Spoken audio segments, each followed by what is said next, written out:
Lumaki sa kawalan, natutong magpatawad. Lumaki akong walang magulang na nag-aaruga. Natutong tumayo mag-isa, dalang sulat at pangarap.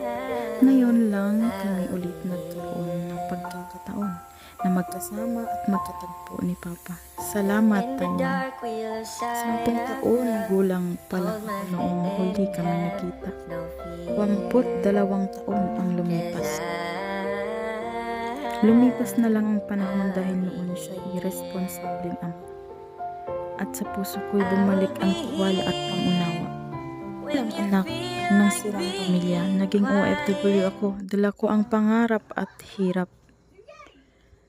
Ngunit sa sandaling ito, natutunan kong kahit ang sugat ng kahapon ay pwede palitan pag-asa at pagmamahal. Ngayon, sa bawat ngiti at yakap niya, ramdam ko ang puwang na matagal nang hinahanap ng puso ko. Handa na akong magsimula ng bagong kwento kasama ang pamilya na matagal ko nang minimithi.